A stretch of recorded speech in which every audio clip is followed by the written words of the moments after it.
je veux perdre du poids. On va dire entre 8 et 10 kilos parce que je crois qu'à ce moment-là, je me sentirais bien dans mon corps. Ouais. Par contre, après, évidemment, je veux rester stable à ce poids-là hein, pour être bien. Mon Dieu, que de confusion.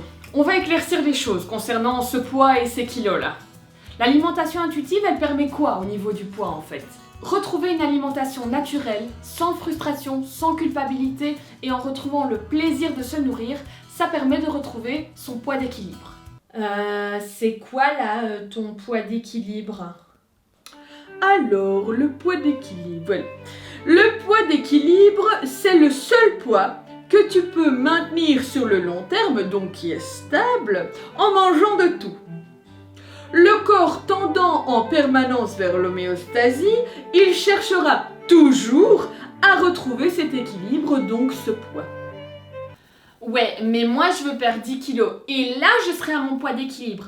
Après par contre, je suis chaud de stabiliser avec l'électrostatique là, comme tu dis. Parce que voir un 7 comme premier chiffre sur la balance, ah non mais ça c'est juste no way hein. Le 6 en premier c'est bien. Ouais, le 6 je crois que... Mais le 5, c'est peut-être mieux en fait. Là est la différence entre ton poids d'équilibre et ton poids idéal.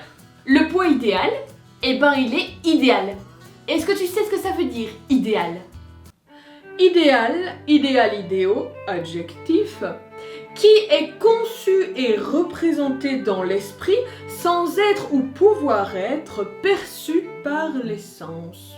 En gros, c'est un truc que tu peux avoir dans ta tête, mais que tu peux pas avoir en vrai.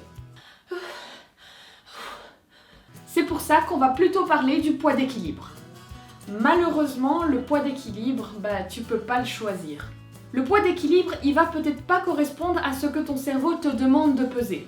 La société d'aujourd'hui, elle nous laisse croire qu'on a la capacité de contrôler et de décider notre poids.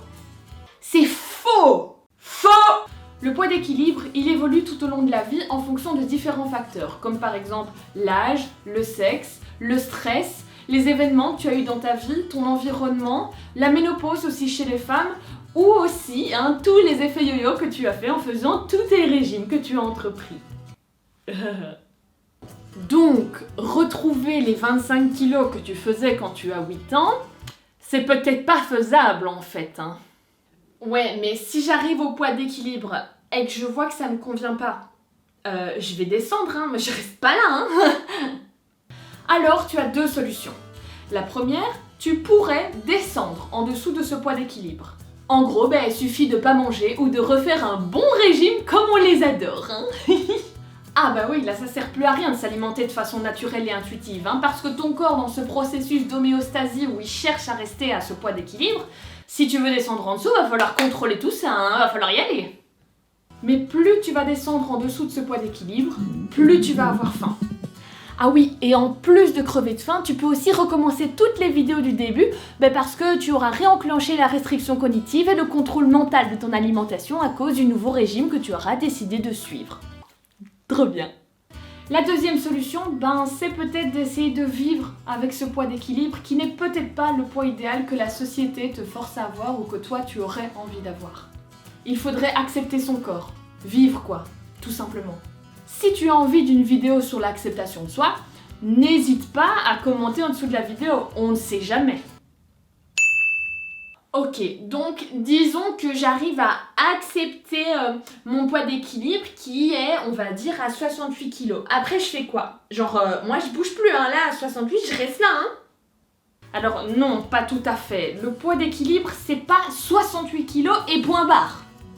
Il est totalement impossible dans toute ta vie de rester à un point fixe.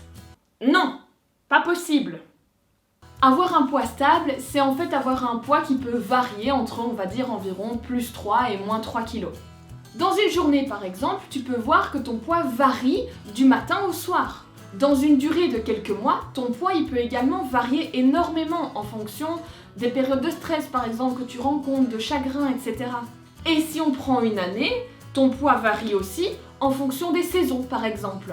Mais oui, on est un petit peu des animaux à la base, donc on a tendance à stocker en hiver et un peu s'alléger en été. L'important, pour ce poids d'équilibre, c'est que quand on regarde de loin la courbe de ton poids, on voit qu'au final, ça a été un poids qui a varié entre plus 3, moins 3 kilos. Et donc, qu'il est resté stable.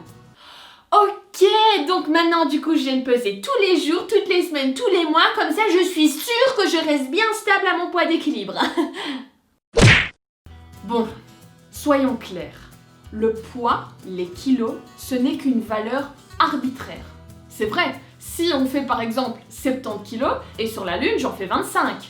Donc en fonction de là où tu te trouves déjà, les kilos n'ont plus rien à voir. Ce qui est stable par contre, c'est ton apparence physique.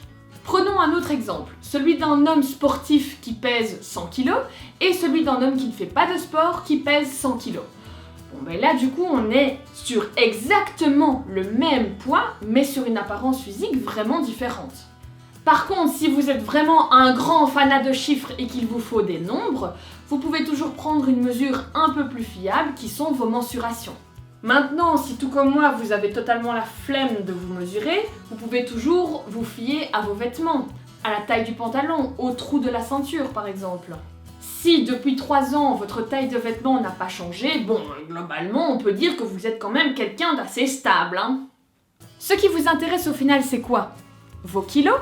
Ou votre apparence physique sans tenir compte de ce chiffre qui n'a en fait aucun sens? Je te laisse 2 secondes pour y réfléchir parce que c'est quand même une question assez importante. Réfléchis bien. Ça fait peut-être plusieurs années que tu te casses la tête à essayer d'atteindre un poids qui, on vient de voir, ne va peut-être pas correspondre à ce que tu veux physiquement. Tu deviens sauvage, tu culpabilises et tu es triste à cause de ce chiffre sur la balance. Alors qu'on vient de voir que pour le même poids, il y a une infinité de corps et de différences physiques, tu te mets un objectif de chiffre peut-être inatteignable pour toi et irréaliste qui va te pourrir la vie jusqu'à la fin. Imagine un peu.